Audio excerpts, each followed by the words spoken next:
bienvenue dans Avocat, l'émission qui vous conseille. Merci de votre fidélité. Bien, à côté de vous, maître Sylvia Spalter, notre avocate spécialisée en droit économique, droit commercial, on peut dire de manière générale, et des questions très concrètes qui vous sont parvenues également à vous sur avocat.net. N'oubliez pas de poser vos questions. Nos avocats y répondent ici. Je suis un commerçant qui vient de lancer son business.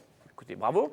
J'établis mes premières factures. Quelles sont les mentions obligatoires ? Parce que quand on n'a pas forcément une société avant, on fait les premières factures, on est content, voilà, l'argent va rentrer, mais il ne faut pas oublier de mettre ce qu'il faut dans la facture. Alors, je n'esquive pas la question, mais je vais, dans ce cas-là, poser une autre question. De quelle activité parlons-nous ? Si nous parlons d'un commerçant détaillant qui vend des biens, je vais dire que par rapport à son consommateur, son client, il n'est a priori pas obligé d'établir une facture, contrairement à peut-être des idées reçues. On va revenir à ce premier cas. Si je suis en revanche un prestataire de services, par exemple, je rends des services informatiques, alors là, en toutes circonstances, au-delà de 25 €, je suis obligé d'établir une facture.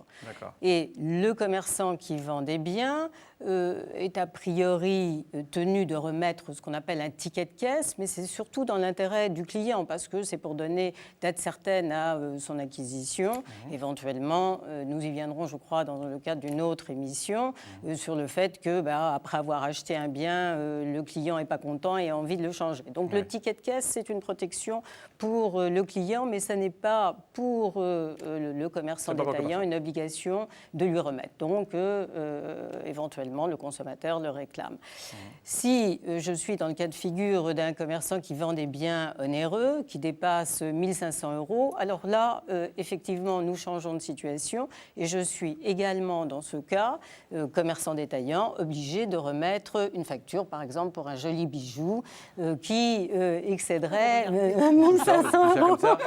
Non, mais je me sens un peu intéressée sur ce sujet. Alors maintenant, quelles sont les mentions obligatoires ? Je vais dire que je vais parler une fois encore sous le contrôle de Joseph.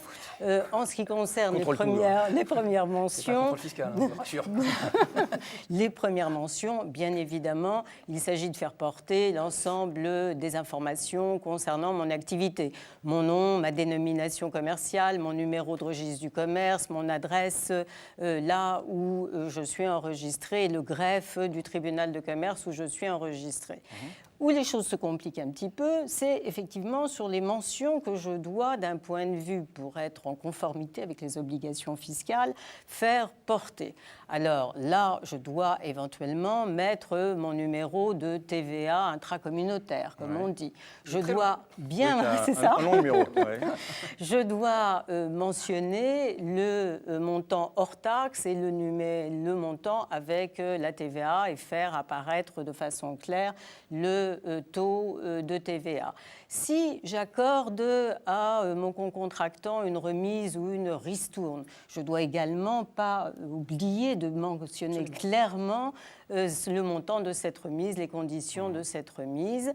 Je dois également, si le paiement n'intervient pas au moment où je délivre la facture, rappeler le taux d'intérêt légal après 30 jours d'émission de ma facture, et puis éventuellement le taux de recouvrement forfaitaire de 40 €, La facture, etc. C'est un livre, du coup, là. Mais, petit conseil, si je finir. suis un commerçant avisé, j'ai pensé à faire des conditions générales de vente.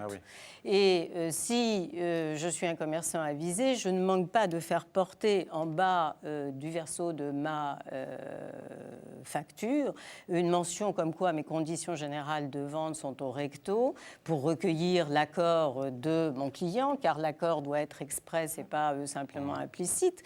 Et si je vends des biens coûteux et que je veux faire figurer ce que nous appelons une clause de réserve de propriété, qui veut dire que tant que mon client ne m'a pas intégralement payé tout ce qu'il me doit, eh bien, je mentionne aussi très clairement, et moi je recommande que non pas cette mention de la clause de réserve de propriété qui doit respecter un certain formalisme soit à l'arrière de ma facture, mais en bas. de façon à ce qu'il n'y ait pas, au moment du litige, de contestation sur le fait que mon client a bien compris que finalement le bien qu'il avait acheté, mais pas réellement payé, ne lui appartenait pas. Bon, donc en tout cas, pas mal de mentions à mettre, mais c'est bon à savoir. Et le mieux, c'est qu'on fait des clauses générales de vente, qu'on met au dos, effectivement, qu'on peut tout mettre tranquillement et tout y est, on n'oublie rien. Merci beaucoup en tout cas, Maître Sylvia Spalter.